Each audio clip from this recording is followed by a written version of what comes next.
Hey, I'm Joey. And I'm Dana. Welcome to Car Chats. Today we're going to do something a little bit different. I read a book that Dana has not read, and today we're going to do a deep dive into that book and discuss it together. But this is all new for Dana. She doesn't know anything about this book or what we're going to talk about today. Dana. Hi. Do you remember the young adult series by Melody Carlson that we had in our church library with titles that were colors and then had subtitles like Color Me blank? Actually, now that you say that, I think I do remember you reading them. Well, so there was like burnt orange, blade silver, torch red, etc. I remember reading many of those as a young person, and they didn't leave a big impression on me other than being kind of edgy, just because they dealt with more serious topics for young people like underage drinking, self-harm, depression, jealousy, being unpopular, etc. And we were not exposed to many of those things in our childhood. Well, just the other day, I suddenly remembered that there was a book in that series about sexuality. So I looked it up, and here we are to discuss the 2006 young adult novel, Bright Purple, Color Me Confused.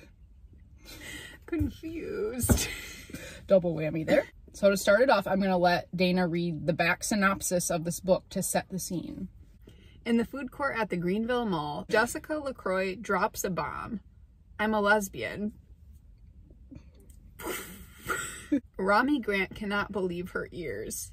Jess, her best friend, her teammate, a homosexual? It's all way too much for Rami to handle. I can't deal with this right now. It's just a matter of time before others on the basketball team find out. Quickly, little jokes become vicious attacks, making Jessica more reluctant to share an even bigger secret. Rami and her fellow teammate, BJ, want to do the right thing. Except so far, everything they've done has backfired. In the end, Rami must decide if she will stand by Jessica's side or turn her back on a friend in need. Wow. Can't wait to dig in, can't we? I'm going to have to control my eye rolls during this episode. So I flew through this 200-page book in about 2 days and was more shocked as I went along at how deeply problematic and outrageous it was. I took pictures of 79 pages because of their scarily problematic passages, so about half the book. My goal today is to walk you through this book and share my thoughts about it as well as hear yours. This is pretty low-hanging fruit for us to dissect, as this book is written from the traditional conservative Christian perspective of sexuality, but I wanted to specifically note the ways this book normalizes extreme rhetoric, historical tropes about LGBTQ people, and a Christian versus homosexual framing. Plus, an overall dangerous and dishonest depiction of who LGBTQ people are. Content warnings for sexual abuse, suicidality, and rampant homophobia in this book that we will be discussing today. Let's begin by setting the stage for this novel. The main character in the first-person narration is by high schooler Rami Grant, so we hear her thoughts and perspectives the entire story. Her longtime best friend is Jess LaCroix, who comes out as a lesbian. They're on the basketball team together.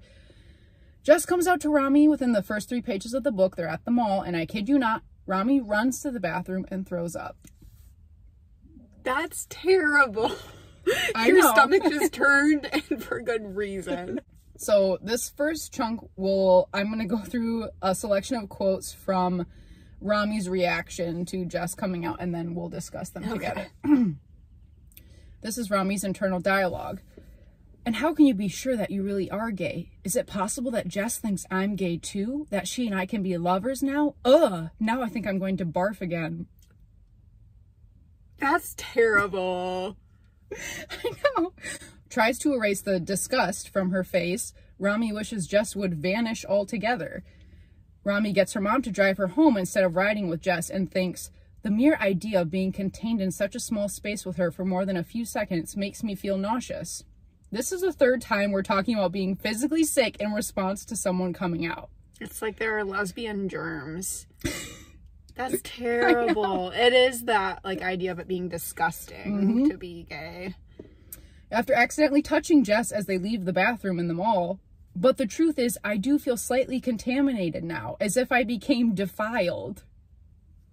No. Yeah, see ya, I echo, knowing that I never want to see her again. I wish that I never met her. Wish that we'd never been friends. ... Why me? Why does something like this have to happen to me? And that's just how I feel inside, dead. As if someone has just knifed me from behind and all the blood has drained out of my body and I'm really not here at all. Walking dead. Y'all, we are 14 pages into the book. That is the most dramatic thing I've ever heard. It continues. She hides in Victoria's Secret, a store which Jess is known to hate, and thinks, I mean, you'd think that a lesbian might get into a store like this, a place where lots of females are trying on skimpy undergarments, and suddenly I feel sick to my stomach again. What am I thinking? I take in a deep breath and attempt to erase these repulsive thoughts from my mind. Rami worries that as soon as word gets out about Jess's sexual orientation, I will be implicated, guilty by association. My life is over.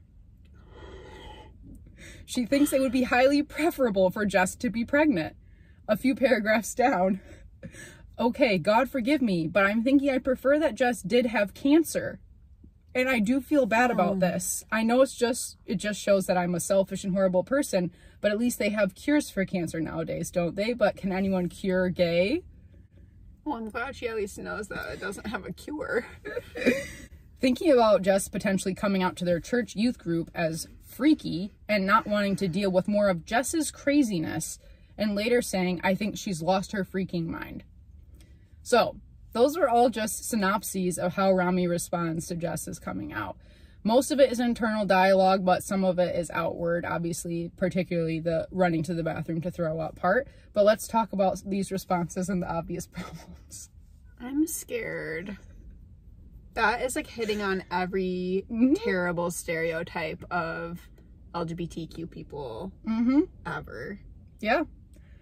The notes I had is normalizing an aversion and disgust for gay people, comparing being gay to disease, but saying it's worse, going as far as wanting the gay person not to exist, equating being LGBTQ with having a mental illness, saying the things about losing her mind and Jess's craziness.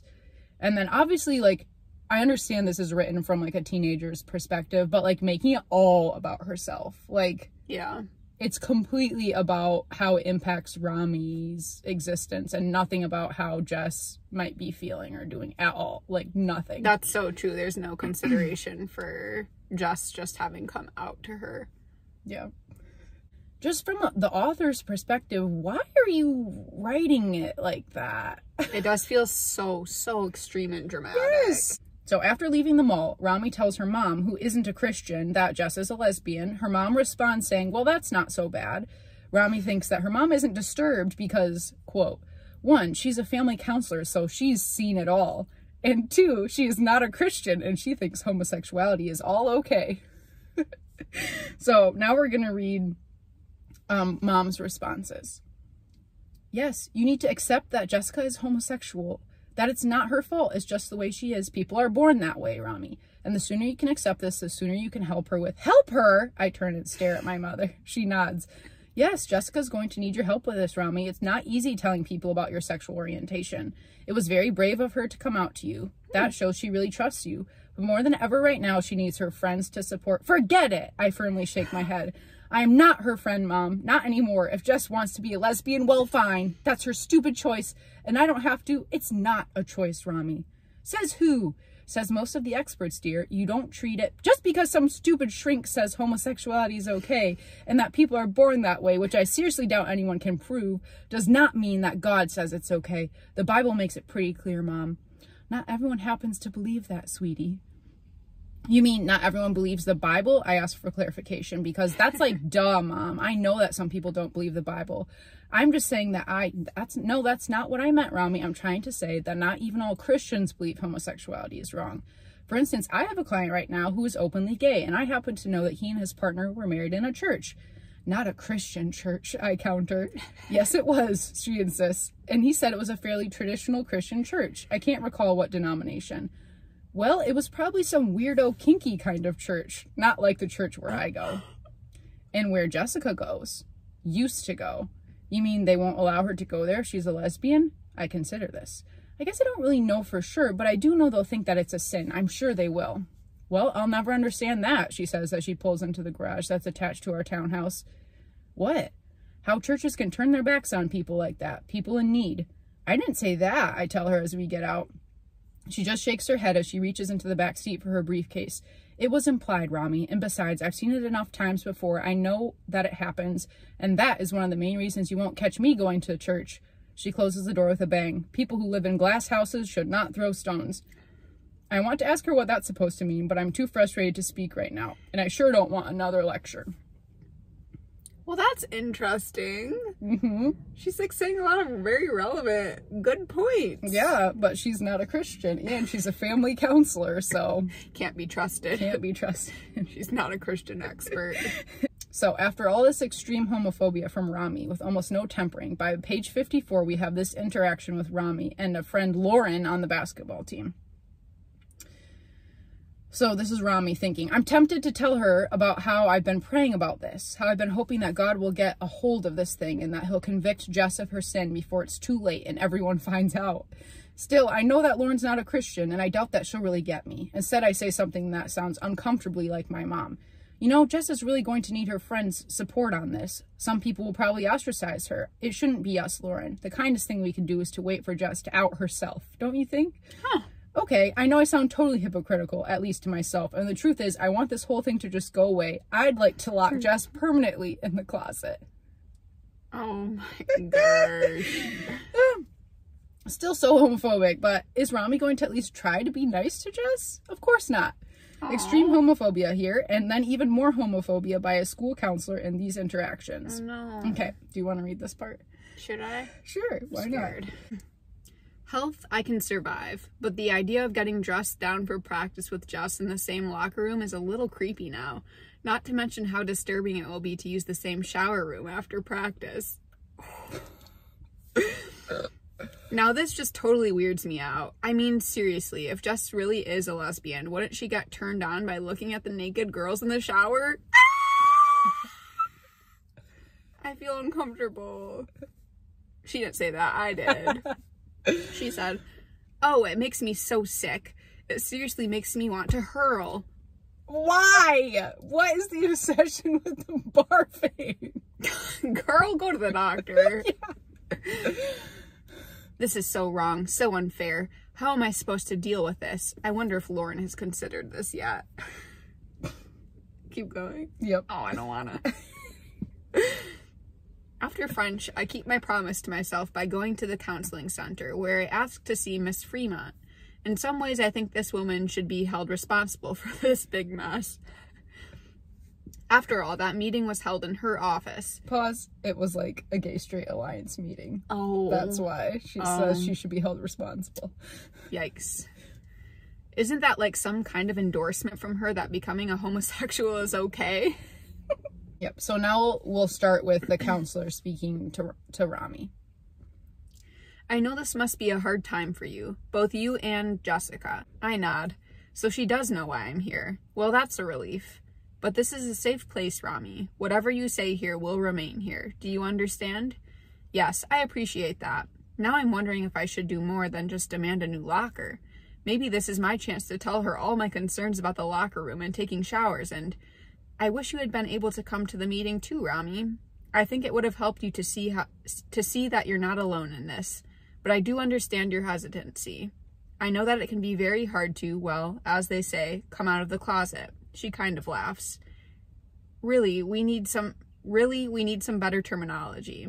Wait, I say quickly, you mean me? You mean you think I'm coming out of the closet too? Oh no, I'm so uncomfortable. Well, I realize you might not be ready to tell people just yet, but that's exactly why the meeting would have been good for you. One of the points made was that you can't push these things. Timing is really critical, especially with teens. And really, there's no rush, Rami. Still, I'm sure that No, I say, standing up and holding out both my hands as if to stop her flow of words. That's not it. I'm not coming out of the closet. What is happening? I understand that, dear, she says. That's what I'm saying. No need to get upset. I'm just trying to validate you don't understand, I say. I'm not coming out of the closet because I've never been in the closet. I am not gay. I don't want to be gay. Can't you get it? Now she looks slightly shocked. "Oh, I'm sorry, Rami. I just naturally assumed that because you and Jess are so close, I mean such good friends, that we used to be friends," I tell her. But after Jess told me about her sexual orientation, well, I can't handle it. We're not friends anymore. In fact, that's why I'm here. What in the world? This counselor's not it. I'm sorry. Melody Carlson, I have beef with you. We need to talk. I tried to look up if Melody Carlson has said, the author of this book, has said anything about this book. No. But also she's written over 200 books. So she's been a busy lady. What are you doing writing a school counselor like this? No school counselor would ever do that. It's just, I'm sorry. I think this is like a trope about therapists from people who are anti-therapy, but like that's not how therapy works. Like therapists will not make assumptions about who you are as a person. Yeah. Especially that like saying you're gay, like I'm gonna tell you like you're gay. That's wild. And if she is cool with people coming out and being gay, then why would she would know not to like make someone come out of the closet like that with her. I really struggle to understand why the author included that section. Yeah. I think we'll get to this later, but there's a lot of undermining of trusted authority figures in this book, and I feel like the counselor is one of them, where it's just basically meant to like plant doubt in the reader's mind about like trusting therapists. That's terrible. Okay. So later, Rami is home and wants to learn more online about being gay, and she finds Exodus Ministries, which gives her encouragement that Jess can get Christian help and not be a lesbian. She emails the website to Jess. Then this. Only this time, she's Googling again. Only this time I find a website that says exactly the opposite. It says things like people are born this way and that they make good parents, and that conversion therapies like those used by Exodus International seldom work and can be psychologically damaging. But I remind myself that this was written by non-Christians. Of course they would say things like that. So would my mom. Low blow. Just the complete discounting of any information if it doesn't come from a Christian source is a way to live in the world. Oof. Rami then quits the basketball team so she doesn't have to interact with Jess. In explaining this to her new boyfriend Mitch, she outs Jess to him in this interaction. "Come on, Rami, just tell me. Jess is a lesbian." He kind of blinks. "Really?" I nod. "She told me last Saturday, which oddly enough seems like about a year ago. I went into shock when she told me. I mean, seriously, my lip went numb and then I actually threw up." Just has to bring it up again. For some reason, I feel I need to make this clear to him. I do not want him making any assumptions like Miss Fremont, the counselor, today. Man, that's gotta be tough, Rami. It is. I mean, Jess used to be my best friend, and now, well, I can't stand to be around her. She makes me sick, Mitch, and that makes me feel even worse. I got my locker changed today, and then just the thought of being with her in the locker room, the shower room, well, it might sound stupid to a guy, but it was really nauseating. No, I know what you mean. I used to play baseball with this kid named Shane, and the guys all thought he was gay, and sometimes I'd see him looking at me, and it didn't make me sick, but it did make me mad. I wanted to go over and just take him down. Oh, but I didn't. That's good. That is so strange. Just the normalization of anti-LGBTQ sentiment of just like, you should feel disgusted. You should feel like you want to go beat someone up because they look at you. Yeah, you should need to puke or punch someone. Concerning. They continue their homophobic conversation. But the truth is, there's a part of me that would happily go back out for the team and play my best and be sort of glad if Jess went down. I mean, if it just would make her rethink all this homosexual crud, I'm sure I'd do it. So what if that was the case? Why not just go for it then? Because it feels too mean, okay? He smiles at me. Okay. We walk into school like this with his arm around me, and I'm so glad, and I don't care who sees us. In fact, I hope everyone sees us. It would make life so much easier if Mitch and I appeared to be an established couple, just in case any word about Jess leaks out. Not that it will, but just in case. It can't be associated with a gay. Which is, again, just a very major stereotype of, like, gay people are attracted to every person of their same gender, and if you are around a gay person, like if I'm gay and other women are around me, they need to be concerned that I'm attracted to them, which is just a basic misunderstanding of how attraction works in general, and also just textbook homophobia, right? Like actually a fear that that person is like attracted to you and is going to like pursue you. Also, I'm so concerned of like Jess's identity to her best friend has become lesbian. Like, it's complete, like, I hear nothing about her like missing her best friend or anything positive about Jessica. It's like she's now revolting because she's a lesbian. She's like an evil creature now. Yeah. Who Rami needs to escape from. Self-centeredness taking the stage in Jess's reflections about basketball. But as I walk, I can feel myself getting madder and madder at my ex-best friend. This is her fault. She's the one who brought all this on. But it's like I'm the one who's getting tortured here. I'm the one with the friends who are turning against me. I'm the one who lost a spot on the team. I'm paying the price, but Jess is the one who's to blame. This is so wrong. So totally wrong. And then, just as I reach the science department and I think BJ and Lauren may have temporarily given up on me, a light goes on in my head. Maybe this is how Jesus felt when people picked on him. Is it possible that I'm actually being persecuted for righteousness' sake? If that's the case, maybe I should just keep my mouth shut and bear it. God, make me strong, I pray, as I take my seat in chemistry. No. Oh, no. That's a whole new level of terrible. You persecuted for righteousness' sake. Would anyone like to tell the class what examples of righteous behavior Rami has demonstrated so far? Oh my. None. Zero. Oh, this book is terrible, Joey. I'm like, is the author trying to like have her be a great example, or is she like trying to portray her as like as a complex like teenager with big feelings, but also like valid feelings? Right. That was my thought about this book as I started reading it, was like, oh, I thought the arc was going to be Rami responds really poorly to Jess coming out. And then she realizes she's been awful to her and she needs to behave differently. And then the book will resolve. And we'll see. We'll see what happens. Finally, we have Jess and Rami interact again. So Jess chases after Rami to talk to her at school. Rami, she yells. And although I know it's Jess, I'm surprised that she's calling my name. Even though I'm slightly curious as to why, I just keep on going, making it almost to the door. Rami, she yells again, even louder. Wait! Something in me breaks now. I mean, Jess is going through some hard stuff right now. Maybe she's even rethinking this whole thing. Maybe God is finally answering my prayers. So I stop, and catching my breath, I wait. We need to talk, she says when she reaches me. Okay. I hold my backpack in front of my chest, almost as if it's a shield, and wait for her to say something. Why are you doing this? She finally asks me. Huh? Why are you making everything so hard? Me?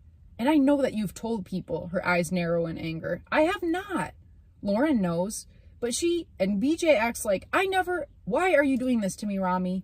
She's using an overly loud voice now, one that's sure to draw attention. We used to be friends, and now you're treating me like, it's not my fault, I tell her. You're the one who, I thought I could trust you, she yells. I thought you were my friend. I can tell that others are watching us now. I even see Joey's pale, worried face. I didn't warn us that there's a gay person named Joey in this book. Incredible. It's a guy, but... Still great. Pale Joey is also gay. We love to see it. I even see Joey's pale, worried face off to one side. Not really part of the crowd, but not leaving either. Then I glance to my right and see that Amy and Lauren are about 10 feet away, and then BJ joins them. It seems like everyone is just frozen in time, like they're all just waiting, as if they expect to see some kind of showdown. I was your friend, I say quietly to Jess, but you've changed, and that changes everything. Can't you see that? No, she yells at me, her dark eyes bright with anger as she shakes her finger in my face. You're the one who's changed, Rami. I trusted you, and you outed me. I'm sure I look shocked now. Like, does she know what she's saying? Does she know that people are listening? Jess, I say in warning, like, think about this. Think about what you're saying here. But she just shakes her head. I don't care what people think anymore. I don't have anything to hide. Then she turns around and looks at the spectators and yells, yeah, that's right. I'm gay. I'm a homosexual. I'm a lesbian. There, I'm out of the closet. Are you all happy now? Is this what everyone was waiting for? Do you want to take me outside and beat me up now? Do you want to start throwing rocks at me? Do you want to... And then her face just cracks like she can't control it, and suddenly she is crying. Jess, I say in a shaky voice as she stands there just a few feet away from me, but all alone in the center of the hallway. She's bent over and holding her arms around her midsection as if someone has just shot her in the stomach, loudly sobbing. I've never seen Jess cry like this before, and it's kind of scary. I'm still clutching my backpack to my chest, but I know that I should just drop it, that I should go over and put my arms around her, and that I should tell her I'm sorry, and that I still love her, and that I care about her. But, ... she doesn't. Not the big old butt. So, that's Jess's coming out to the school. That's terrible. Yeah. Wow. Yeah, there's not really anything to say about that, except it's sad. And it didn't need to go that way. No. It's because of her bad friend. Mm-hmm. Really. So then the basketball team players talk about what they should do about Jess coming out publicly. Yeah, if anyone should quit, it should be Jess, says Amy. She's the one who's messed everything up. That's not fair, says Lauren. Just because she's gay doesn't mean she can't be on the team. That's wrong. But won't it feel weird, says Amy. I mean, I sure don't want to strip down in front of her anymore. They cannot get over this. I glance out to the locker room where girls are in various stages of dress and undress, completely oblivious as to whether they're being watched as they get ready for basketball practice. We take so much for granted. Oh my goodness. As an aside, do you feel like you were extra sensitive to not looking at people when they were changing? 100%. And it's really common that queer people on sports teams will go and change like in stalls to avoid being with the team because they don't want to make people uncomfortable.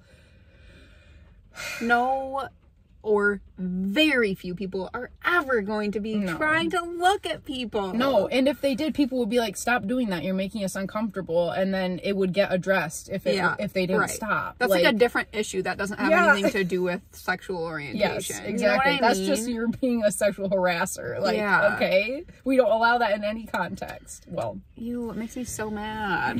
Mm-hmm. Okay. So, are you afraid that Jess is going to come on to you, Amy? Lauren teases her best friend, but Amy just glares at her. No, it just makes me uncomfortable. I sort of know what you mean, I tell Amy. It kind of creeps me out. Yeah, we probably all feel like that, admits BJ. But then it's not like this is anything new either. I mean, we've all been around Jess for a long time now. It's not like she's ever done anything weird to anyone. Then she looks curiously at me. Has she? No!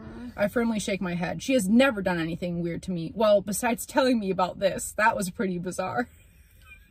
Oh my goodness. That conversation is disgusting. Yeah. We're laughing a lot because it's absurd, but like it is a normalization of like LGBTQ people being predators. Like as soon as you know someone's gay, you need to be concerned that they are like checking you out at any given opportunity or like will try to like come on to you. It's like sexual harassment. Deviant, sexual predator. Yeah. Disturbing. They continue. I mean, what are we going to do about Jess? I don't think she should be on the team anymore, says Amy firmly. It's not like we can kick her off, says Lauren. I mean, just because she's a lesbian doesn't mean she doesn't have any rights. That's true, agrees BJ. In fact, I think she could sue the school if she got kicked off the team for being homosexual. I'll bet she could get the ACLU in here like that. Okay, she's got him on speed dial. Okay, so we can't kick her off, says Amy, but we can make her want to quit. Dun, dun, dun. Oh, no, not this. Also, I'm sorry, but the way that they will that Melody Carlson slides like the ACLU in as if like you can just summon the ACLU and they like show up and like solve all your problems, or like LGBTQ people are these like is this powerful group and force that like will. It's so true. It's totally the perspective of they are like victims of this terrible crime. Yep. And that like she holds the power. Right. Yeah. Just holds the power. So Rami decides not to quit the team after all, after her teammates say, Jess is the one who's messed up. Just because she's your friend doesn't mean you have to suffer for her. Rami brings up the team's discomfort with the coach of the basketball team, and he tells her he is implementing a don't ask, don't tell policy for the team like he had in the army. Yeah. Riding home with her teammate, BJ, they decide that BJ will try to call Jess, following the instructions of their pastor, who says, love the sinner, hate the sin. Classic. Okay. This is the summary of Rami thinking about her day and the horror of Jess coming out publicly and being gay in general. For herself, the horror that it was for her. Start with that. Ew. I so want to be out of this picture, to be removed from anything that has anything to do with Jess. It's like everything in my life seems to be revolving around her right now. Will I ever escape her? All I want to do is forget all about her, forget that she and I were ever friends, wipe away every old memory, and erase the creepy confession that she made in the hallway at school today. I just want out. I don't even have anything to say. I know. It's so absurd. That is atrocious. So dramatic. Yeah, you are making your life revolve around her. I want some nuance from the author to be like, Rami feels conflicted of like, this friend who I love, I think is like doing something that I believe is sinful, or like I've always been taught is sinful. But it's not even that. It's just like, Jess is disgusting, and like, why is she doing this? Like, she's evil. Like, yeah, that's so true. There is no nuance. It's just like, this is gross and bad and wrong and uncomfortable, and no. Then we have some major boundary crossing when at church, Rami talks with Jess's mom, who is crying, and first asks Rami, so you're not like that then? Oh. Okay, so they continue their conversation. I don't know what to do, Rami, she says, looking into my eyes as if she might find some answers there. You know that we believe homosexuality is a sin. Jessica knows this too, but I don't know what to do. And then she really starts to cry. I don't know what to do either, I tell her, but then I remember the website I found in the name of the Exit Ministry. So I tell her about it. Maybe you could contact someone there, I suggest, someone who understands this stuff. It's so hard to know why some people, well, why anyone would want to do something like that, to be like that. And then when it's your own daughter and you love her, but you despise what she's doing, I think I must have done something wrong. Maybe we should have discouraged her about sports. Sorry, it's not funny. I forgot about that. Sports made her gay. Me too. She's wringing her hands now, and I reach over and pat her on the arm. It's not your fault, I assure her. Then I remind her of my mom and how liberal she is and how I've become such the opposite by being a Christian. Wow, that little political. Oh, it gets worse. My mom thinks that what Jess is doing is perfectly fine and normal. Maybe we should simply switch children, she says with a trace of lightness in her voice. I try to laugh. Somehow we're going to get through this, I tell her. I'm still praying for Jess. I'll tell Gary about that ministry, she says. Thank you. Well, have a happy Thanksgiving, Rami. You too. She frowns. The other kids don't know about this yet. Jess plans to tell them tomorrow. I doubt if anyone will have much of an appetite after that. That is bonkers. Why is this mom going to like a 16-year-old girl That's what I'm process saying. This? No. Such a boundary violation. And I'm sorry, get over the barfing. I'm done.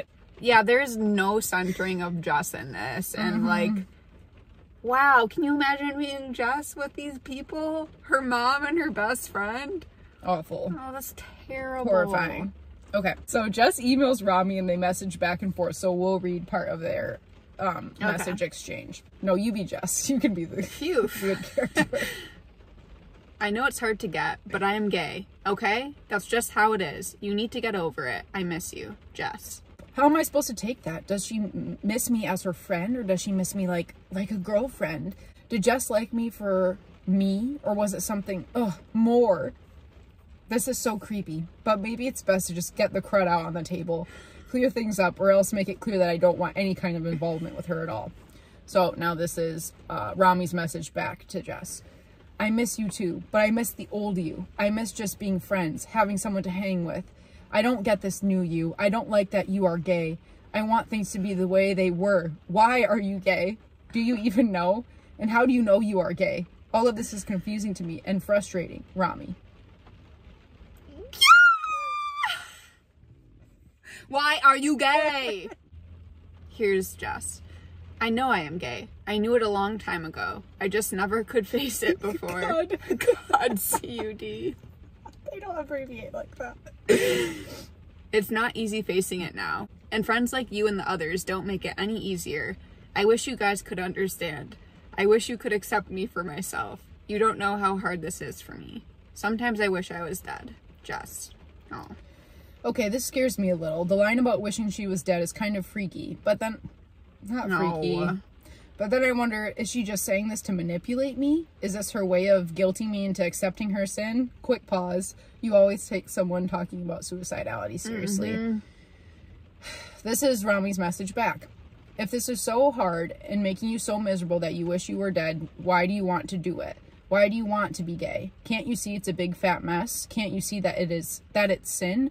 I talked to your mom yesterday. She is so upset. This hurts everyone, Jess. Can't you see that? Did you get my email last week about the exit ministry for homosexuals? Maybe they can help you. Why not talk to them? Maybe it's not too late. Rami. I say a prayer as I hit send. Please, God, please help her to see that this is wrong. Please help her to see that she needs help. I pray and pray until I see that she's emailed back again. I feel hopeful as I open it. You just don't get it. You don't get me. It's no use trying to make you understand. You never will. Why don't you go get help, Rami? You are the one who is all mixed up. Being a homosexual is not a choice. It's how we are made. Don't blame me, blame God. He made me like this. Although I'm not sure I believe in God now that everyone who claims to be Christian is turning against me.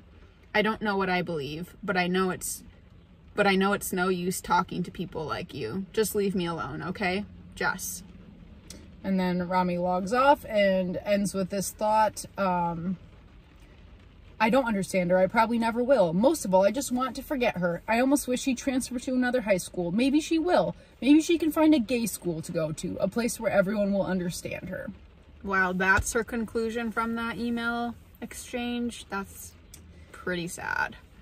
Yeah, this book is so outrageous that it is comical for the most part, but there are a couple moments in this book that are genuinely really sad and disturbing on like a more fundamental level, and this email exchange is one of them, where your best friend tells you that she is suicidal and you respond by saying, well, this is your fault. Like, if you feel this way, just don't be gay then. And no empathy, no like, what do you need? How can I support you? Just, it's your fault that you feel that way. In fact, she uses Jess's suicidal feelings to like be ammunition for why she should not be gay. Yeah. That's terrible. It's very disturbing to me that this was normalized in this book, as if that was an acceptable response, and without any sort of like caveat of like, you need to be careful with how you respond to someone who is expressing that they may be suicidal. I'm like, is this the author's views? Because that's terrible. Right, exactly. The next day, Rami goes to basketball practice and Jess is back again. We're grateful that Jess is there. But then this is, of course, Rami's first interaction in this scenario. I do not want to be alone with Jess in the locker room. Okay, it's not like I'm afraid of her or anything. I'm not. But I do know it will be really uncomfortable in there for both of us. So I jog over to the door and open it and practically hold my breath as I quietly go inside. Jess is just pulling on a practice jersey, but she jumps when she hears the door to the gym slam shut behind me. Oh, she says, glaring at me, it's you. By the way, Jess has waited till everyone else was dressed and is dressing alone right now. What did we say earlier? Yeah, I say, looking away. I'm late. Then, instead of going for my locker, which is only a few feet from where she's dressing, I go straight to the bathroom and into a stall. You going in there to hurl? She asks in a bitter-sounding voice. At least she knows one thing. No, I say in a deliberate but cold tone. I rode my bike over here and I need to use the toilet if you don't mind. Of course, I don't really need to go. She just waits until Jess leaves and then goes and changes. So that whole interaction was just she genuinely felt so uncomfortable, or was so uncomfortable, that she refused to change in front of Jess. No. Then, during the practice, Jess crashes into Rami, and Rami hurts her wrist pretty badly. The whole team blames Jess and thinks that she did it on purpose, one teammate claiming she's trying to kill Rami. All the players are mad at Jess and scold her until she leaves. Rami definitely wonders if Jess did this on purpose and why she hates her so much. This leads to a disturbing conversation Rami has with her mom. She told me she was sorry and that it was an accident, Rami. Oh, because Jess called Rami's mom. She told me she was sorry and that it was an accident, Rami. What did you expect her to say? That she did it on purpose? She wanted you to call her back. Yeah, right. Like, that's going to happen. Mom looks surprised. You're not going to call her back? I scowl at her. No, I'm not. Why should I? Jess used to be your best friend, Rami. You can't just wipe her out of your life because she's gay. She's still a person with feelings. Yeah, some pretty hateful feelings, You don't know what that felt like yesterday, Mom. She had it out for me during the whole practice. Everyone saw it, and when she hit me, it's like she really did want to kill me. Mom shrugs. Well, I suppose it's natural for her to feel some animosity toward you, Rami. Why? I haven't done anything to her. Yes, that's the point. You haven't done anything. You avoid her, you don't return her calls, you're probably ignoring her at school, and I'm sure it's hurting her a lot. Hey, I'm the one in pain here, I remind her as I hold up my bandaged wrist. Your pain is only temporary. But Jess chose her pain, Mom. She brought it on herself. It wasn't my fault. Mom just gives me that look now, the one that suggests I don't really understand this whole thing. So I give the look right back to her, plus a little more. You may be a family counselor, Mom, I say, but you don't know squat about some things. This whole time, you're waiting for the author to be like... Yes. To listen to her mom. For her to like take something away from her mom and be like, you're right, I should think about how I'm treating my friend and that she's going through more than me. And we're over halfway through the book now, so like Rami can start learning. That night, Rami's hanging out with her boyfriend Mitch when Jess arrives, hoping to apologize for the collision at practice that hurt Rami's wrist. You know what you're doing, Rami, this is Jess. Oh, sure, you pretend to be the strong and caring Christian, but you're just a phony, a big hypocrite. You're turning everyone against me, and you know it. You are totally crazy, Jess. I glance over at Mitch now, hoping that maybe he can jump in and say something to help, but he seems just as bewildered as I am. Thanks, she tosses us both a plastic smile. That's just the kind of affirmation I was looking for tonight. Thanks for caring, both of you. Why am I always the bad guy with you, I demand. Like, you pretend to come over here to apologize to me tonight, but then you end up pointing the finger at me again. Like, your problems are all my fault, Jess. I don't get you. It's like you want to blame me for everything. Okay, the gaslighting that's happening. That's absurd. I'm not blaming you for everything, but hey, if the shoe fits, wear it. What is that supposed to mean? Go, Jess. It means that you're not totally innocent, Rami. You can't keep playing the poor little victim all the time, and you can't keep casting me as the evil and twisted friend who is ruining your life. What are you talking about? The way you go around acting like poor Rami, like this is all about you, like you're the only one who's hurting here. Well, here's a news bulletin. I'm hurting too. News bulletin. News bulletin. I nod as I walk closer. Yeah, I can see you're hurting, Jess. I can see that you're totally miserable, but it's your fault. You brought this on yourself. I turn and look at Mitch. I don't know why they call it gay, I say to him. It sure doesn't look like it's making her happy. Not the comeback you thought it was, Rami. Almost done with this section, then we'll debrief. Jess takes a step toward me now, and we're only a few feet apart. Her eyes are narrowed in anger, and her hands are curled into tight fists. It looks like she wants to hit me, like she wants to finish what she started. And suddenly I feel seriously scared. You're the one who's making me miserable, she yells. You're the one who seems set on destroying my life. Okay, says Mitch, stepping between us, his back to me. Calm down, Jess. Getting upset is not going to help. Don't tell me to calm down, she yells. If you can't calm down, I think you should leave, he says in a very grown-up voice. That makes me appreciate him even more. This is between Rami and me, Mitch. It's none of your stinking business. Rami is my girlfriend, he tells her, so that makes this my business. And I can understand how that might make you jealous, but you're going to have to get over it because Rami is not a lesbian and she never will be. Okay, I'm kind of shocked by this, but at the same time I'm relieved. I'm glad he said it. It's something I've wanted to say myself, but just couldn't put into words. Then Jess does something I've never heard her do before. She uses some bad language. She cusses at both of us. Then she turns around and storms out, slamming the front door so loud that one of my mom's glass figurines falls out of the window and crashes onto the slate floor. I'm shaking as I lean into Mitch. Thank you, I tell him. He runs his hand over my hair. What a witch, he says. It's hard to believe you guys were ever friends. She's changed, Mitch. I press my head into his shoulder as tears begin to pour down. She's really changed. You're a witch, Jess. So it's not okay for Jess to cuss, but they could call her a witch as soon as she leaves the room. The gaslighting that happens in that conversation. Literally, Jess is the only one throughout this book who speaks just common sense into the world, and it's very weird. Even from like a writer's standpoint, I'm like,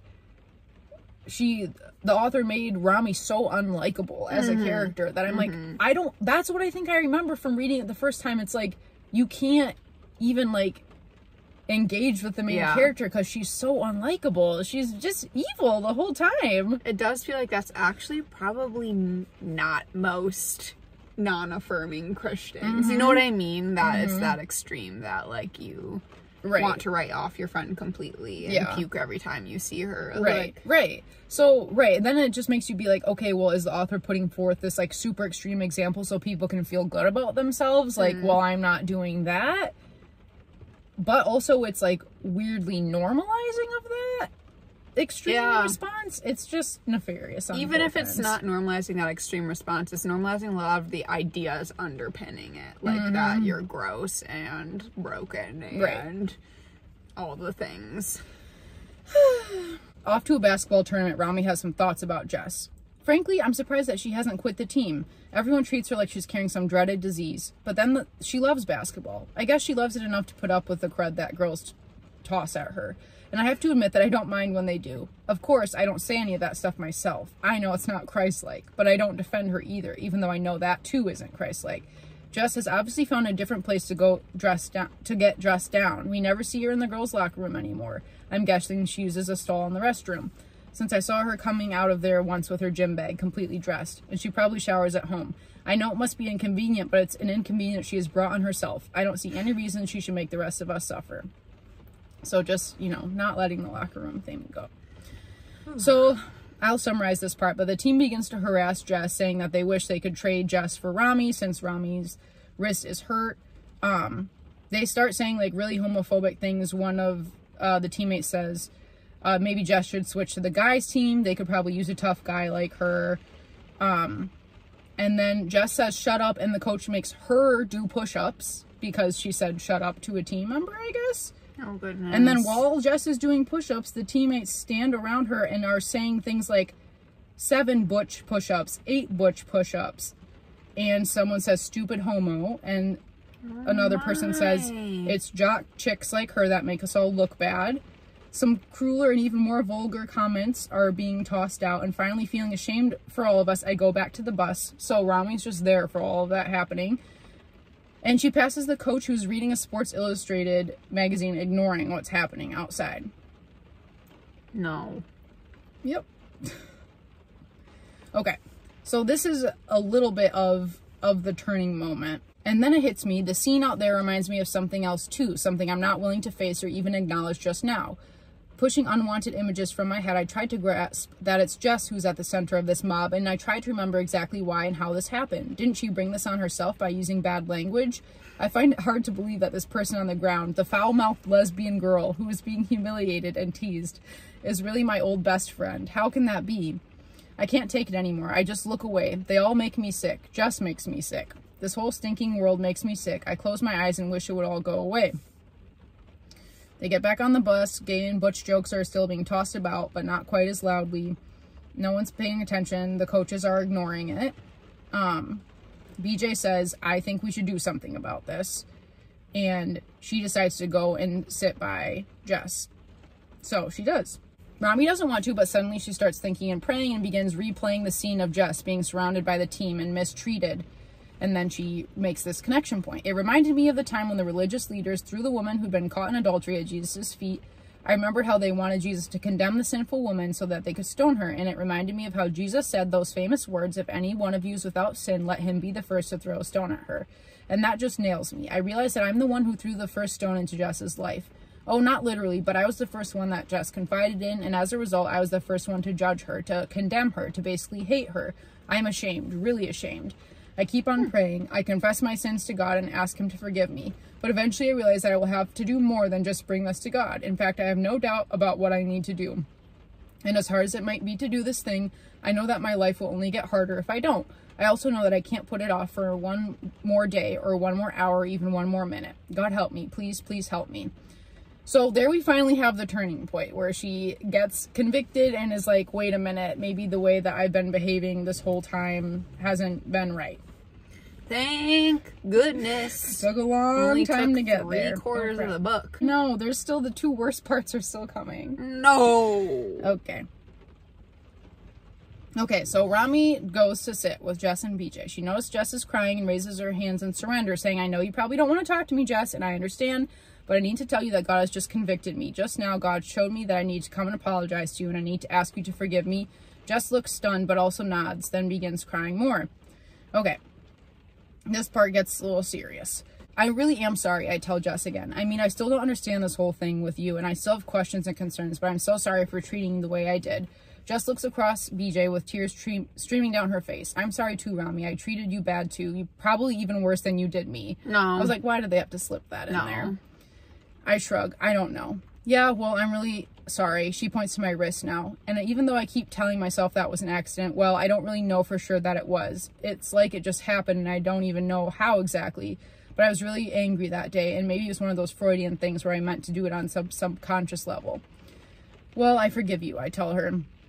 BJ looks at Jess now. Have you ever told Rami what you just told me? Jess shakes her head and looks down at her lap. What? I ask. Jess would have to tell you, says BJ. I mean, if she wants to, but I think you should hear it. She might not want to hear it, Jess says sadly. She needs to hear it, Jess.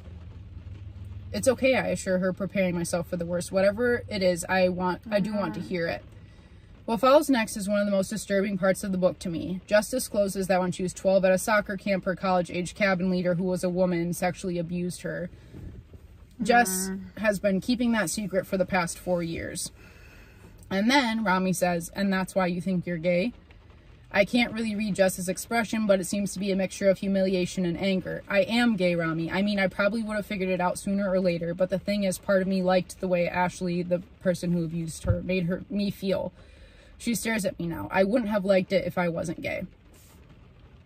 I looked at BJ now, feeling like I'm over my head. You need to talk to a counselor, BJ tells Jess. I think of my mom, and I know exactly what kind of counsel my mom would give Jess. She would tell her that it's okay to be a lesbian, that she should join some kind of a homosexual support group where she can talk about her feelings and just give her books on homosexuality to read and just basically condone her as a lesbian. I agree that Jess needs to talk to someone, I say quickly, but how about a Christian counselor? They encourage Jess to talk with their youth pastor. The bus arrives back and the teammates start heckling. Suddenly, Rami stands up to them and also announces that if the coach doesn't do something about it, she will go to another school authority. The coach replies, yeah, I'm getting a little fed up with this too. The next girl who gets out of line will be suspended for a week. And that is how that scene ends. So let's process that part. I don't even know where to start. Yeah. Are they trying to make her into a hero? Like, I mean, yeah.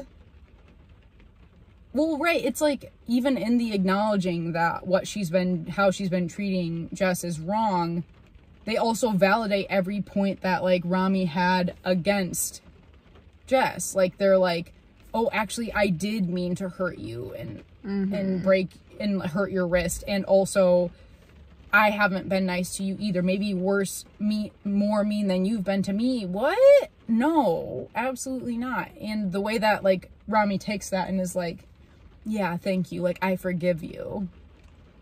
Yeah. I'm like, is the only reason there's, like, empathy being shown because they talk about, like, sexual assault and, like, tie that to her being gay. And so this tragic thing has happened, so there's a sliver of empathy to be had.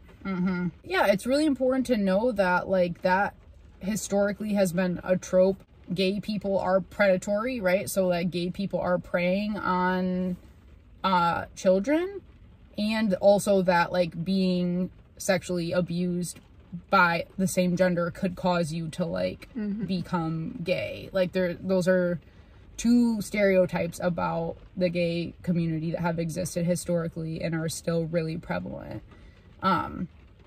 and dangerous and have had lasting consequences on the LGBTQ community. That's, like, why for a long time, and still continuing into many organizations, churches specifically, they will not allow gay people to be in ministry leadership roles, specifically, like, children's ministries. That's because of this trope. Very disturbing. If you want to write a book about childhood sexual abuse, that could be its own thing, but to put it at the center of the book about sexual orientation and questions about, like, the LGBTQ community is very disturbing. My legs feel, like, a little tingly right now. Like, I feel the book really took the turn for me when I read that section. I thought it was like, this is outlandish, like, Rami's just being, like, the meanest person, like, and then, oh, she's starting to see the light, like, she had her moment, okay, she's gonna start getting nice now, and then it just took this very dark turn of insinuating that sexual abuse by someone of the same gender can cause you to think that you're gay. Which is just very disturbing. Very disturbing. And for like a young adult book, to link that is irresponsible. As the author, that is very inappropriate. This would be a really triggering book for so many people. Yes, that's very true. I feel sad thinking about whose hands this book might have gotten into. Right, because I think I read this book before I was definitely before I was self-aware of my own sexuality, but like before I really knew any LGBTQ people consciously. So I don't think I had any thoughts about it. It was just like, this is all weird and abstract. But if you know queer people in your life and you're reading this, it's like, what in the world? Okay. So Rami asks Jess for a ride home, and they have a heart-to-heart, which is pretty scary. What else it would be? So, you're going out with Mitch, Jess says as she pulls out of the parking lot. Yeah, I said, which reminds me, it's youth group tonight. Are you going? Oh, I don't know. You haven't been there. Well, you know, since you came out. Don't you hate those words? Came out. I mean, it sounds almost like a disease. Like you came down with something, or maybe you broke out with something, or you put them together and you came out. That makes me laugh. Then Jess laughs. Why do they have Jess, the gay person, saying that? There's nothing wrong with the phrase come out, and that's something that the author in this book just like pokes at weirdly. So they make the gay person say like, that's weird. Like coming out is so weird. What? You know, it's not that I've never been around homosexuals before, I tell her. I mean, my mom has some friends, and I've always just treated them like everyone else. Have you? Right. But it just freaked me out when it was you, Jess. Can you understand that? Yeah, it's pretty much freaked out everyone. How's your family doing? Not so well. My mom tries to hide it, but I know she's really depressed. I have heard her crying a lot. Yeah, she seemed pretty sad the time I talked to her. She told my family about the exit group, and they all think I should go. Jess lets out a groan. Why does everyone have this pressing need to fix me? I don't know. I guess it's because we just want you to be happy, Jess. And it's hard for some of us to believe that being gay is going to make you happy. When you say it like that being gay, it's like you think it's something temporary, like an emotion. You're being moody or you're being funny. I really don't think it's a temporary thing, Rami. But how do you know? I know how I feel. You mean about other girls? I ask, knowing that I'm probably heading in a direction I don't really want to go. Or maybe I do. You mean, do I get excited about girls? Do I think girls are hot? Is that what you're asking, Rami? I can hear anger in her voice now. Well, isn't that what being a lesbian is all about?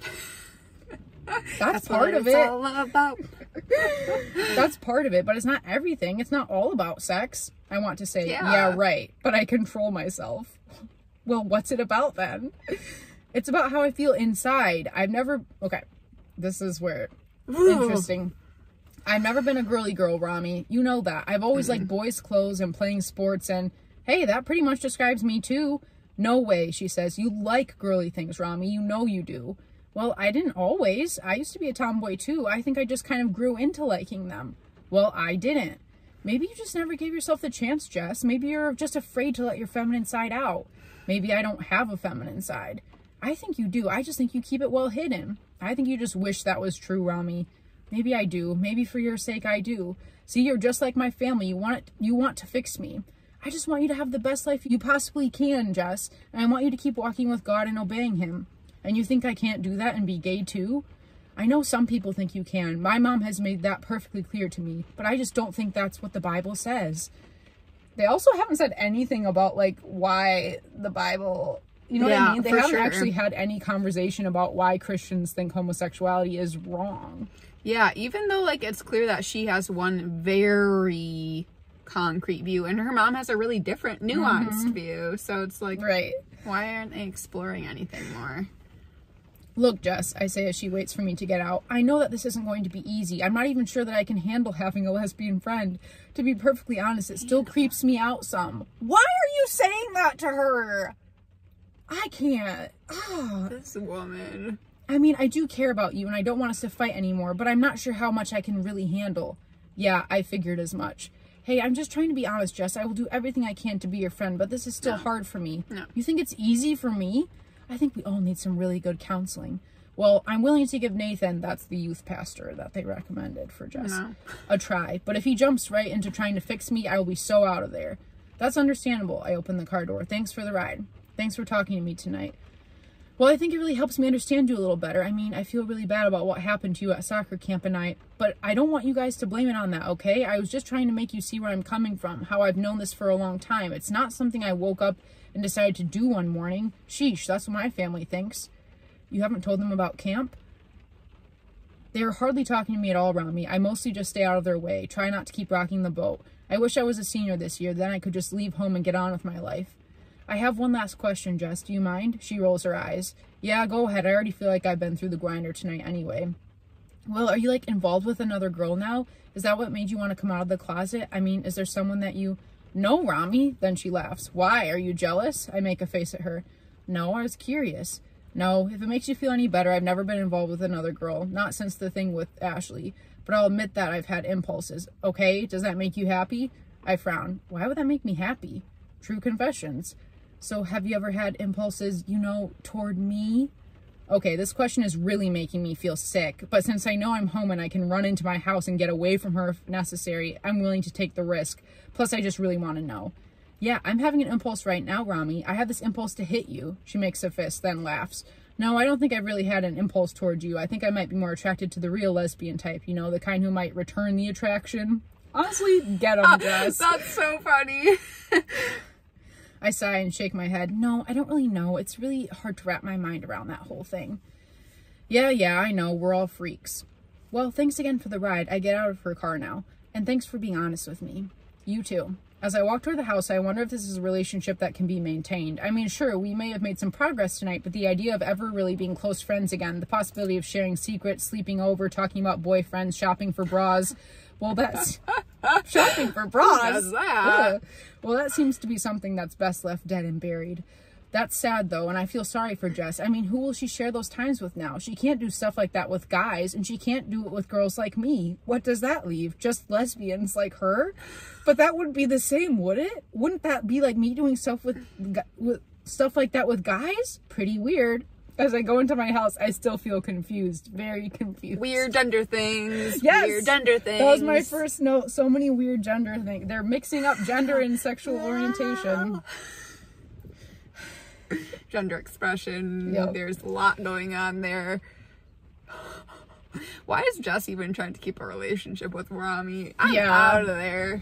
Jess is like the voice of reason throughout this book, and also the author makes her like the perfect narrative character. Like even in this, I had like author making Jess a confused gay. The author is conveniently like using the way Jess responds to things to like prove her points, basically. Yes, and hit a lot of the stereotypes about gay people. Yep. So Rami does talk with her mom about Jess experiencing sexual abuse. So you're a professional, I say. Do you think that Jess has assumed she's a lesbian just because of what that stupid Ashley did to her? Being sexually abused as a child definitely impacts a person's identity, Rami. Although I've read some research that doesn't statistically support what you're suggesting. But I've heard you say that research is subjective, I remind her. She smiles. You actually listen to me sometimes. Oh my. Yeah. Ignoring this, I plod on ahead. So it's possible that some research could be different. Like some research might prove that kids who get sexually abused by a same-sex person might believe that they're homosexual. I'm sure it's possible. So maybe Jess really isn't gay, I say hopefully. Maybe she's just been so affected by the abuse that she thinks she's gay. It's not as simple as that, Rami. Why? Well, you'd have to be Jess to know the answer to that question. But it's possible. Anything is possible. No! The author conveniently wielding characters with authority and expertise in ways that prove the author's point, not what those people would actually say. No. But Mom, I plead, doesn't it make sense? Doesn't it seem like Jess wouldn't have those feelings if Ashley hadn't messed with her? No. Yeah. I mean, Jess said it made her feel guilty and dirty and ashamed. Why would she feel like that if it was normal? Because it was sexual abuse, Rami. Jess would have felt just the same if a man had done it. Okay, thank you. Yeah. I feel ridiculous for failing to see that myself. Good. But you are right about one thing. What? Being sexually abused would mess up Jess's head. We don't need to say it that way. No. But until today, she never told anyone, I point out. She's never had any counseling at all. It's not too late to get some. So I tell Mom about our plan to meet with Nathan next week. She nods. That's a good start, but it may take more than that. It probably wouldn't hurt for her to be in a therapy group too. I'm worried that Mom means a homosexual therapy group, and I know that Jess has already attended some gay alliance meetings with other homosexuals. I figure things like that will only push her the wrong way, but I don't say this. If Jess ever wants to talk to me, Mom offers, I'd be more than happy. Yeah, I say, I'll let her know. I probably won't let her know, or if I do, I won't encourage it. My mom means well, but until she understands that homosexuality is a moral issue, I just don't see how she could be much help to Jess. This 16-year-old is very sure of herself. All right, we're getting to the end. We're almost there, but then we have the final big turn that is also the disturbing turn of the book. No, I feel ill. I know. I'm serious. I'm gonna vomit. I turned into Rami. Okay, so the next day, Jess lets Rami know that she can't give her a ride to practice because she's at the hospital with the Gay Alliance because Joey, the fellow student at their school who's suspected to be gay, has tried to kill himself. Jess is pretty upset with Rami because Rami has teased Joey in the past. And Rami says things like, well, everyone teased him and no, like, I was just kidding. And she feels like she's being personally blamed for Joey's suicide attempt. So BJ says to Rami, Jess is in a hard place. Think about it. One of her gay friends tries to kill himself, probably because he's been ostracized by family and friends after coming out of the closet. And there Jess is, trying to be supportive while other gay friends are looking on. She's probably acting tough for their sake.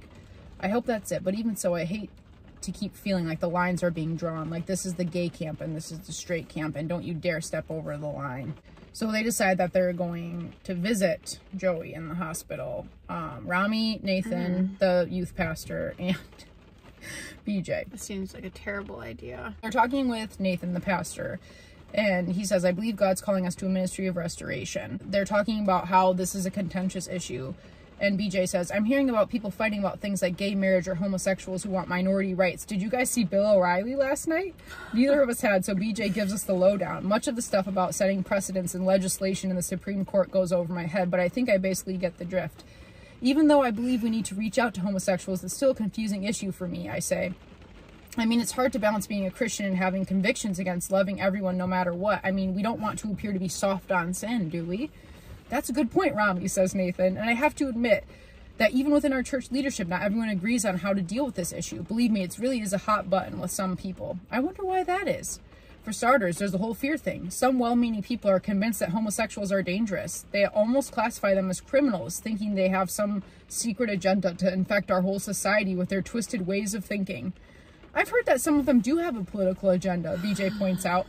I did a paper on it in sociology last year. There are gay groups that make a point of acting out just so that they can get on the news. The idea is to be in the public's face until the public quits paying attention. What? Is this for real? I've heard of that too, says Nathan, the adult in the room. But I think it can backfire. Some of the stories, like the Boy Scout leader who turns out to be gay, only make some people jump to the very worst conclusions. Some people just assume that the whole evil homosexual plan is to infect our children with sinful ideas, or even worse, to sexually abuse them and infect them with things like HIV. And that's the kind of thinking that generates fear. Of course, this Boy Scout comment only reminds me of Jess's experience at soccer camp. Not that Jess contracted some horrible disease, at least I hope not, but I'm sure it messed up her mind. But things like that do happen, I point out. I mean, to some people, so maybe there is a reason to fear. Maybe we shouldn't let our guard down. BJ looks at me, then nods. Yeah, we actually heard a true story about someone who was sexually abused by a homosexual at a camp. He frowns. Unfortunately, I'm sure those things do happen, but my point is that not every gay person is like that. They aren't all evil and twisted. Some of them are simply misguided and confused, and some of them really can't seem to help their own sexual orientation. They just want to live and let live, you know? Take Jess. Now, she wouldn't try to hurt anyone, would she? Well, she kind of hurt my feelings today, I admit. Oh my goodness. Yes, but you need to remember she's hurting too. Sometimes people hurt others when they're hurting. I know that's true, but I'm still worried about Jess. She seemed to be opening up to us on Saturday, and now this thing with Joey, well, it seems to have set her back. We thought we might go over to the hospital after this, says BJ. Try to show some support for Joey to let him know that we accept him, you know? That's a great idea. Would you like me to come with you? So we agree to meet over there, but before we leave Starbucks, Nathan leads us in prayer. And remember, he says as we're going to our cars, we are ministers of reconciliation. We are going to share Jesus' love and acceptance. I can't believe this is an adult human talking to high schoolers. Yeah. Yep, I have a note here. Every adult in this book is homophobic and spreads misinformation and tropes about LGBTQ people. The trusted authorities reinforce the homophobic messages for a teen reader. They go to visit Joey at the hospital. It does not go well. The Gay Alliance students visiting Joey confront them as part of the problem since Rami had teased Joey in the past. They say they're on a peacekeeping mission. Channel 4 News arrives and begins to report that Joey is the victim of a serious hate crime and gay bashing. The Gay Alliance students continue to feed a story to the reporter of Joey being teased and tripped at school, which led to a fight in which he was beaten up. Basically, they lie about what happens to try to advance their gay cause. Channel 4 airs a clip that Rami describes as even worse than we imagined. The segment shows footage of the whole bunch of us all yelling at each other and looking like we're about to get into a knockdown, drag-out fight. The clips, taken out of context, really depict BJ and me as serious bigots and hypocrites. Then there are clips where the Gay Alliance kids describe being persecuted and threatened and beaten, which really makes it look like this town is full of those psychotic, homophobic morons that the kids in the army jacket was talking about. So that's the second big twist, is that after a gay student at the school does attempt suicide, the Gay Alliance twists the story for the news in order to promote their agenda by saying that it was a hate crime, basically. Everything, the entire narrative about gay people is just so bad. A Gay Alliance doing that? Right, exactly. No, there are bigger priorities here, like keeping our friends alive. The news clip airs again that evening and Rami tries to watch with new eyes. But I listen carefully as Laura Myers wraps up her piece by giving some alarming statistics. According to one survey, 1 out of 2 homosexual youths will endure verbal abuse, and 16% will suffer physical assault. But perhaps one of the most shocking discoveries of this study is that our public schools are the most dangerous place for homosexuals. 74% of the reported gay bashing occurred in elementary and middle schools, but that figure rises to an alarming 89% in high schools. What happened to Joey this week was wrong and tragic, but it's also a warning to everyone. Until school officials begin to enforce a zero-tolerance approach that protects all students from hate crimes and acts of discrimination, no one will be safe. This issue is no longer simply one of sexual morality. It's about the school's responsibility to ensure the health and safety of the students under their supervision. As I turn off the TV, I think maybe she's right. Okay, maybe she didn't get all her facts straight, but I'm not too pleased with how she portrayed BJ and me, but in some ways she was able to say what I've been trying to say to people like Coach Ackley and some of my teammates, and maybe somebody will actually listen to her. So Nathan calls Rami to say that their head pastor is going to organize a panel called Christianity Meets Homosexuality that the same news channel will cover, and they want Rami, BJ, and Joey to be on it. Why? At school, Rami's teammates are being very homophobic again and ranting about the Gay Alliance trying to change Joey's suicide attempt into a gay-bashing hate crime, and Rami speaks up. Maybe they're right, I say. Maybe Joey's suicide really is the result of a hate crime. I mean, isn't it possible that someone really did do something to him, something humiliating or embarrassing or hurtful? We see and hear stuff like that all the time at school. Didn't you hear those statistics on the news last night? Laura Myers said public school was the most dangerous place for homosexuals. Doesn't it make you guys feel bad? If that's true, says Lauren, if something did happen to Joey, something that made him want to kill himself, maybe it really would be considered a hate crime. I heard about a girl who got bullied so badly at school and through email that she finally did kill herself, and she left a note saying why, and now her parents are pressing murder charges against the other girls. I wonder if Joey's parents could press charges, says BJ as she ties her shoes. I guess that makes sense, says Amy. I have heard that homosexuals have a really high suicide rate. You figure it's just because they're so miserable, but maybe it's because they get picked on so much. You think that's just inherent in being gay, that you're miserable? I would like them to draw the connection. Like, it's so obvious as a reader who knows anything about the world, but it's like, for the author to say those things like, oh, I thought it was just because they're like horrible people who have a miserable existence that I have nothing to do with, but I guess maybe it's because they get picked on. Like, those two things are... How would you not link them? Yeah. Rami goes to visit Joey again and apologizes for teasing him. And of course Joey's like, oh no, I liked your teasing. Like, I always knew we were just friends. So there they go again. And they invite him to the panel. Why does somehow Rami always get a pat on the back? Right. Rami goes over to Jess's house for Christmas Eve dinner, and Mitch Why? breaks up with her because of it. Whatever, don't even care. She has this exchange with Jess's mom.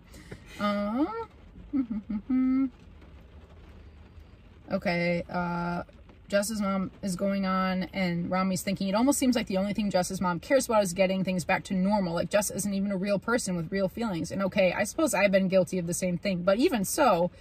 Anyway, she continues, I was thinking that maybe you could talk to her, Rami. I really think Jessica would listen to you. You're a strong Christian girl, and I think maybe you could convince Jessica that this perverted lifestyle is sinful and immoral, and that she needs to get some... You know, Mrs. LaCroix? I interrupt her so abruptly that she actually drops a meatball on the floor of this flat. The thing is, I continue, I'm just trying to love Jess, trying to be her friend, you know, and I'm trying to love her unconditionally the way God loves all of us, no matter what. I figure it's up to God to show Jessica what's best for her life. I pause and look at her. Does that make any sense to you? And then I hear the sound of hands clapping behind me. I turn around to see Jess and her brother standing in the doorway, watching us and clapping. So Jess heard her mom say that horrible thing to Rami, which is disturbing. So we have the recap of the church panel, which does not go well. Rami summarizes it as, our well-intentioned meeting was more like the good, the bad, and the ugly. And although I'd like to say the Christians were the good, that would not be entirely true. Oh, sure, some of the Christians were very good, including Nathan, who tried extremely hard to bring a peaceful understanding of gospel love to the confused people of Greenville. But some of the Christians, in particular, those who misunderstood the publicity and erroneously believed that this was supposed to be an open forum for Christians to rant and rail against the likes of Sodom and Gomorrah, were, in my opinion, very, very bad. And to be fair, some of the gay rights activists got downright ugly. Plus, the way some of them were dressed, you'd think they were hosting a gay parade or preparing for Mardi Gras. Who cares? They can dress how they want. Consequently, what was supposed to be a civilized and informative meeting quickly turned into a shouting match. A shouting match where no one was completely heard. Even as I watched the whole miserable thing on 11 o'clock news later that night, it made absolutely no sense. There were snippets of an angry Christian man literally shaking his Bible as he yelled, "Keep your queers out of my kids' schools," followed by two vividly gay men embracing one another as they demanded their civil rights for a legal marriage. Those are very different things. One of them is fine and the other one is not. But between accusations of physical gay bashing and actual verbal gay bashing, the whole thing turned into a pretty big mess. They invited Joey to this, let's remember that. But if nothing else, I think our botched up forum did provide something of a wake-up call for a lot of people in the community. Okay, maybe it was more like one of those obnoxious alarm clocks that you want to smash against the wall because it won't stop buzzing, but I was pleased that Jess's parents attended the meeting, and I could see that they were taken aback by some of the hostility shown to them by fellow Christians when they attempted to show the support for their daughter. Yes, they stood up for Jess. A small gesture perhaps, but I could tell that Jess was deeply moved. Of course, her parents were still torn about this whole thing, and I'm sure they were pretty shocked by some of the skanky behaviors from a few of the openly gay community, specifically the ones who took advantage of all the in-your-face attention that the media gave them when things were crazy. Still, one of the best moments, albeit brief, was when some members of the youth group tried to express their desire to show Christ's love to gay teens in our community. Of course, this totally annoyed those who had hoped the purpose of the meeting was to condemn all homosexuals and their evil influence, and perhaps to ban them from our schools and our towns and maybe even our country forever. God judged Sodom and Gomorrah, one irate woman yelled out toward the end, and his judgment on the homosexuals of this age is AIDS. I predict that the Lord will wipe them out, every single one of them, until not one is left standing. You didn't need to include that. No. Why did you include that? That was so extreme. When it was clear to see that this meeting was going nowhere but downhill and fast, the church elders and pastors announced that it was time to quit. Cameras were shut down, members of the panel were ushered toward the back, and spectators dismissed. Meanwhile, a bunch of us from the panel were still hanging out behind the scenes in the back of the sanctuary. Some members of the youth group were there, as well as some of the less rowdy members of the Gay Alliance, including Jess and Joey. And maybe the coolest part of this whole crazy evening was the way we just stood around and talked about everything that had happened. I think we were all pretty stunned by some of the behaviors we just witnessed, most of it from the adults. And as we stood around rehashing the whole strange event, we began to experience an ironic sense of unity. Let's do this again, BJ said, and others agreed. Maybe we can plan a meeting just for teens, I suggested. Yeah, we'll make sure not to tell the so-called grown-ups about it, said Joey. Man, some of these people are really messed up. So that was how the meeting went. That sounds like a disaster and not accomplishing anything, and would have been very traumatizing for Jess and Joey and any other gay people who attended. I don't think they would have been so happy and unified afterwards. All right, and then I want you to read the final two paragraphs of this book, which I think are the author's thesis on LGBTQ people in general. Okay, this is Rami. I think it just means that we're trying. And although some of my ideas about homosexuality have changed, I still believe that God didn't design us for same-sex relationships. I think he made us male and female for a reason, and not just for sex and reproduction either. I think God knew that men need women and women need men, and the world would be a mess if we all decided to become homosexuals. Not to mention there would be no one left on the globe after a few generations. Good point. But I also think that, like with many things, we get messed up, or our thinking gets confused, or maybe we've been sexually abused. Or maybe we just want to rebel and go a different way. But that doesn't mean we can't change. That doesn't mean that God can't rescue us from anything. And so I still believe that Jess could be rescued from living the rest of her life as a lesbian. But I don't feel pressed to preach this at Jess every chance I get. I don't beat her over the head with scriptures and tell her to repent or go to hell. But I do encourage her to follow God, to spend time with him, and to continue her counseling, which she actually seems to like. Because I realize that most of all, God simply wants me to love Jess unconditionally. He wants me to stand by her, even if I'm standing all by myself. And he wants me to know that, in the end, it's up to him to do the changing anyway. I can live with that. Wow, no, you can't. You never did. You were terrible the whole book. That's awful, and you're absolutely right. That's what the author thinks, and she's wrong. This is like lays out her thesis. Oh, like, why are you talking about God making people male and female? You never talked about anything the entire book about anything about the Bible. That's so weird. You can't just plop that at the end. She sure did. So that was Bright Purple, Color Me Confused by Melody Carlson. I am confused. That is atrocious. Yep. How could someone get it so wrong? So wrapping up our thoughts, I thought this book was going to be a general conservative Christian response to gay people from a young adult perspective. My guess was that the main character, Rami, was going to go from hating the sinner and hating the sin to loving the sinner and hating the sin, which was the overall narrative. But I was shocked at the normalization of homophobic stereotypes and historical views throughout. I mean, we hit on being gay as a mental illness with all the rhetoric around crazy, being gay because you were sexually abused, and that gay people are grooming children to be gay by sexually abusing them. Gay rights groups lie to gain clout and power. Any therapy other than Christian therapy is unacceptable for gay people and will not put them on a path to change. As we just read, God can rescue us from anything. You can be acceptably and kindly homophobic and not be like those psychotic homophobes who gay bash and do hate crimes. The normalization of reacting with disgust toward gay people. What are your final thoughts and reflections about this book? Don't read it.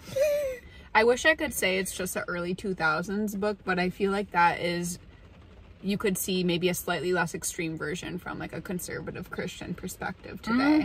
You know what I mean? It is the exact same stereotypes we still hear about from conservative Christians. Yep. Yeah.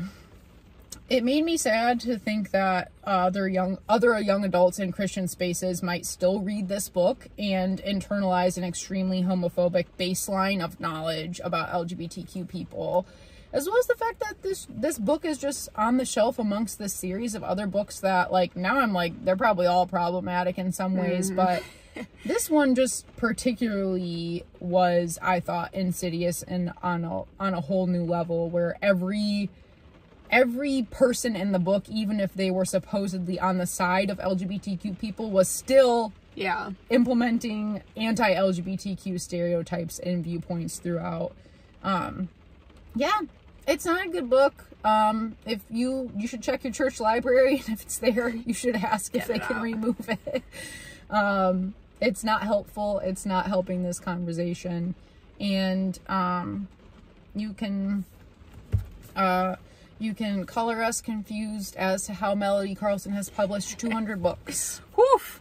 Let us know your thoughts. You've read most of it with us too now. What are your takeaways? Tell us your problems. We'd love to hear from you in the comments, or if you've read this book or others in the series, we'd love to hear from you about that. And before the sun sets entirely, see you next time! Thanks for joining us. We'll be back. Bye! Bye-bye! The windshield wiper is waving.